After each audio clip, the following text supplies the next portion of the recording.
Hello everyone. कैसे हैं आप सब। आज का जो टॉपिक जो है हमारे डिस्कशन के वो है साइंस एंड टेक्नोलॉजी न्यूज़। तो पूरे हफ्ते की साइंस और टेक्नोलॉजीज के ऊपर जो करंट अफेयर्स आई है उन सभी के बारे में हम आज के इस वीडियो में डिस्कस करने वाले हैं, जो कि आपके एग्जाम पॉइंट ऑफ व्यू से बहुत ही इंपॉर्टेंट है और जो भी आप कम्पिटिटिव एग्जाम्स के लिए प्रिपरेशन कर रहे हैं उन सब के लिए भी बहुत ही फायदेमंद होगा। तो इस वीडियो को जो है एंड तक ज़रूर देखिएगा, और अभी तक अगर आप लोगों ने हमारा चैनल सब्सक्राइब नहीं किया है तो प्लीज़ सब्सक्राइब कर लीजिए और साथ ही साथ बेल आइकन भी दबा दीजिए ताकि आपको अगला नोटिफिकेशन मिल सके। तो चलिए आज का डिस्कशन शुरू करते हैं। तो आज का पहला जो टॉपिक जो है एमओटीएन के मोटा के जो मंत्री जो है अर्जुन मुंडा, उन्होंने अभी प्रवासी कामगारों के लिए श्रम शक्ति डिजिटल डाटा समाधान को जो है ई लॉन्च किया है। तो ये उसी से रिलेटेड टॉपिक है। तो अभी जो कि 22 जनवरी 2021 को जो है केंद्रीय मंत्री अर्जुन मुंडा ने जो है जनजातीय मामलों के मंत्रालय एमओटीए ने जो है वर्चुअली अभी न्यू दिल्ली में एक जो माइग्रेशन सपोर्ट पोर्टल जो है न्यू दिल्ली से ही वर्चुअली इसका शुभारंभ किया है। और मूल रूप से जो है लॉन्च कार्यक्रम जो है गोवा के पंजिम में आयोजित किया गया था। और पोर्टल का जो फोकस जो है प्रवासी श्रमिकों के लिए राज्य और राष्ट्रीय स्तर के कार्यक्रमों का सुचारू रूप से संचालन है। और उन्होंने जो है मार्गदर्शिका नामक एक पुस्तिका भी जारी की है। तो ये उसी से रिलेटेड टॉपिक है। देन उसके बाद और एक जो टॉपिक जो है भारत सरकार ने जो है कोविड-19 टीकाकरण पर जो है प्रसंस्करण प्रतिक्रिया के लिए मैटी के साथ जो है आरएस प्लेटफॉर्म का उपयोग किया है। तो ये उससे रिलेटेड टॉपिक है। तो अभी भारत सरकार कोविड टीकाकरण अभियान के तहत जो है रैपिड असेसमेंट सिस्टम आरएस का जो है उपयोग करती है, और जो कि कोविड-19 टीकाकरण पाने वालों से प्रतिक्रिया प्राप्त करने के लिए दुनिया का सबसे बड़ा टीकाकरण अभियान है। आरएस को जो है अभी राष्ट्रीय ई गवर्नेंस डिवीजन यानी कि एनईजीडी इलेक्ट्रॉनिक्स और सूचना प्रौद्योगिकी मंत्रालय मैटी के एक विभाग द्वारा डेवलप किया गया था। आरएएस जो है प्लेटफॉर्म भारत सरकार और राज्य सरकारों द्वारा प्रदान की जाने वाली ई सेवाओं, जो कि ऑनलाइन के साथ साथ काउंटर के माध्यम से ऑफलाइन भी किया जा रहा है, उसके लिए जो है ऑनलाइन त्वरित प्रतिक्रिया प्राप्त करने में सक्षम बनाता है। और भारतीय सरकार का जो उद्देश्य जो है टीकाकरण केंद्रों पर सभी मानदंडों का पालन करके नागरिकों को एक बेहतर टीकाकरण अनुभव सुनिश्चित करना। तो ये उसी से रिलेटेड टॉपिक है। देन अभी नेक्स्ट जो टॉपिक जो है चींटी की जो नई जो प्रजाति जो है उनकी खोज की गई है हाल ही में केरल में ओकेरिया जोशी, और तमिलनाडु में जो है ओक्टेरिया डी कैमरा के नाम पे। तो पंजाबी विश्वविद्यालय पटियाला ने जो है हिमेंद्र भारती की अगुवाई में शोधकर्ताओं की एक टीम ने, जो कि रिसर्चर्स की एक टीम ने जो है दो नई प्रजातियों को जो है ओकेरिया जोशी केरल में और ओकेरिया डी कैमरा तमिलनाडु में जो है उसकी खोज की है, इसकी रिसर्च की है। और ये जो है भारत में दुर्लभ जीन्स ओकेरिया के बीच 10 खंडों वाले एंटीना के साथ अपनी तरह का पहला पहल है ये, मतलब फर्स्ट टाइम है इंडिया में। और ओकेरिया जोशी जो है इसका नाम अभी प्रोफेसर अमिताभ जोशी के नाम पर रखा गया है, जो कि Jawaharlal Nehru centre for advanced scientific research JNCSR के एक प्रतिष्ठित विकासवादी विज्ञान जीव विज्ञानी थे। और उसकी खोज जो है केरल के पेरियार टाइगर रिजर्व से शुरू हुई थी। इसकी खोज जो है केरल के पेरियार टाइगर रिजर्व से हुई थी। तो ये उसी से रिलेटेड टॉपिक है। और ओकेरिया डी कैमरा तमिलनाडु के मदुरई के अलगर कोविल गांव से खोजा गया था। इसका नाम डी कैमरा जो है वो प्रजाति के 10 खंडों वाली एंटीना गिनती को संदर्भित करता है। तो ये उसी से रिलेटेड टॉपिक है। तब नेक्स्ट जो टॉपिक जो है CSIR-CMERI ने जो है सिंचाई के लिए पहली बार waste water treatment technology model aqua Kayakalp plant जो है उसको डेवलप किया है। तो ये उसी से रिलेटेड टॉपिक है।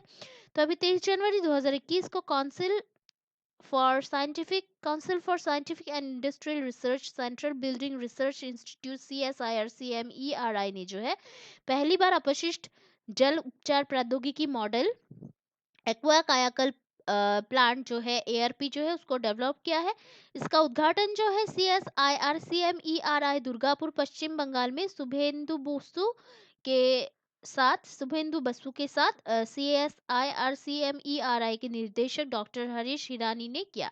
एकीकृत अपशिष्ट जल कायाकल्प मॉडल ARP सिंचाई खेती के उद्देश्य के लिए जो है अभी अपशिष्ट जल को शुद्ध करता है, और इसका उद्देश्य जो है उपचारित अपशिष्ट जल के माध्यम से जैविक कृषि मॉडल को सुविधाजनक बनाना। तो ये उसी से रिलेटेड टॉपिक है।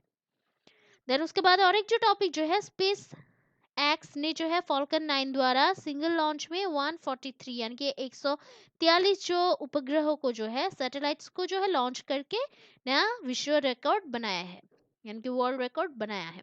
तो 24 जनवरी 2021 को स्पेस एक्स ने जो है एक ही मिशन में 143 सैटेलाइट्स को लॉन्च करके एक नया जो वर्ल्ड रिकॉर्ड जो है वो सक्सेसफुली बनाया है। और उपग्रहों को जो है यानी कि सैटेलाइट्स को जो है संयुक्त राज्य अमेरिका यानी कि USA के फ्लोरिडा में cap Canaveral space force station से फाल्कन 9 पुनः प्रयोज्य रॉकेटों का उपयोग करके लॉन्च किया गया था। और इसके साथ ही जो है स्पेस एक्स ने जो है भारतीय अंतरिक्ष अनुसंधान संगठन इसरो ने जो है फरवरी 2017 में एक मिशन में 104 उपग्रहों को तैनात करने के रिकॉर्ड को बेहतर बनाया। और लॉन्च भी जो है अभी ट्रांसपोर्टर 1 नामक small set rod right share कार्यक्रम के तहत स्पेस एक्स के लिए पहला समर्पित मिशन है। और इसका उद्देश्य अभी उपग्रहों के प्रक्षेपण के साथ स्पेस एक्स 2021 तक ग्लोबल ब्रॉडबैंड इंटरनेट कवरेज प्रदान करने की योजना बना रहा है। तो ये उसी से रिलेटेड टॉपिक है। देन उसके बाद और एक जो टॉपिक जो है, केंद्रीय बजट सूचना तक पहुंच प्रदान करने के लिए वित्त मंत्री ने जो है केंद्रीय बजट मोबाइल ऐप को लॉन्च किया है। तो 23 जनवरी 2021 को वित्त मंत्री निर्मला सीतारमण ने जो है केंद्रीय बजट मोबाइल ऐप लॉन्च किया है, जो कि सभी हितधारकों को केंद्रीय बजट की जानकारी प्रदान करेगा। और इतिहास में जो है पहली बार बजट को कागज रहित रूप में वितरित किया जाएगा। एप्लीकेशन को जो है आर्थिक मामलों के विभाग DEA के मार्गदर्शन में राष्ट्रीय सूचना विज्ञान केंद्र NIC द्वारा डेवलप किया गया था। तो ये उसी से रिलेटेड टॉपिक है।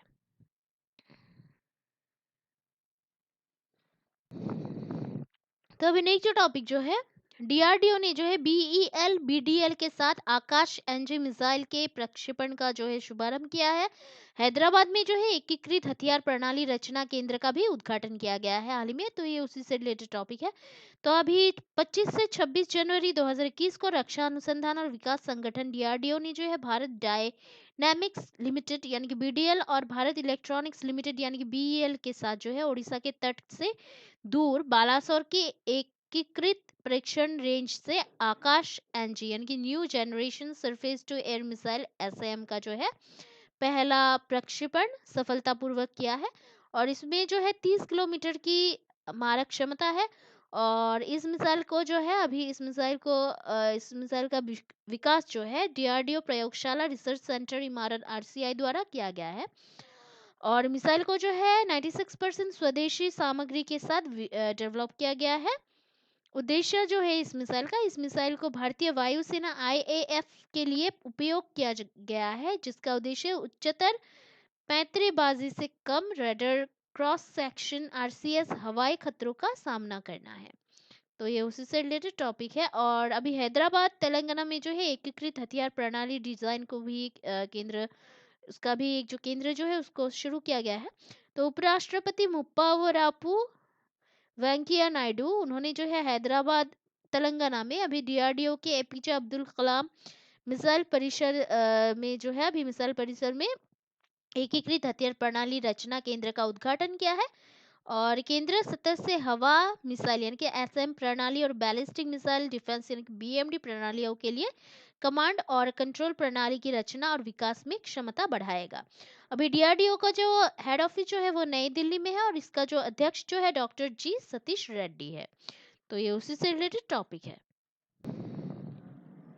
अभी नेक्स्ट जो टॉपिक जो है, इसरो ने जो है कॉलेज के स्टूडेंट्स द्वारा डेवलप उपग्रह श्री शक्ति सैट को जो है लॉन्च करेगा। तो ये उसी से रिलेटेड टॉपिक है। तो अभी भारतीय अंतरिक्ष अनुसंधान संगठन इसरो जो है श्री शक्ति सैट को लॉन्च करने के लिए अभी योजना बना रहा है, जिसे 12 कॉलेज के स्टूडेंट्स द्वारा इसरो के योगदान से डेवलप किया गया है। और इस उपग्रह को जो है, इस सैटेलाइट को जो है 28 फरवरी 2021 को पोलर सैटेलाइट लॉन्च व्हीकल यानी कि PSLV C-51 द्वारा बाहरी अंतरिक्ष में प्रक्षेपित किया जाएगा। और ये जो श्री शक्ति सेट जो है वो 2.5 करोड़ रुपए की लागत से Shri Shakti institute of engineering and technology के स्टूडेंट्स द्वारा डेवलप किया गया है। और ये एक नैनो सैटेलाइट है जिसका वजन सिर्फ 460 ग्राम है। और इसका जो काम जो होगा वो अंतरिक्ष और अंतर उपग्रह संचार में इंटरनेट ऑफ थिंग्स का यानी कि IoT का जो है प्रदर्शन करना होगा। और भारतीय राष्ट्रीय अंतरिक्ष संवर्धन और प्राधिकरण केंद्र IN स्पेस इन स्पेस के तहत शुरू किया गया है। तो ये उसी से रिलेटेड टॉपिक है। और दो अन्य जो संस्थानों जो है चेन्नई और नागपुर में, उनके द्वारा ये डेवलप दो जो और अदर जो सैटेलाइट जो है उनके साथ इसरो उन्हें अपने यूनिटी सेट में लॉन्च करेगा। तो ये उसी से रिलेटेड टॉपिक है। अभी और एक जो टॉपिक जो है, रविशंकर प्रसाद ने जो है NICSI के सिल्वर जुबली कार्यक्रम में विजुअल इंटेलिजेंस टूल और WAW पोर्टल तेजस को लॉन्च किया है। तो ये उसी से रिलेटेड टॉपिक है।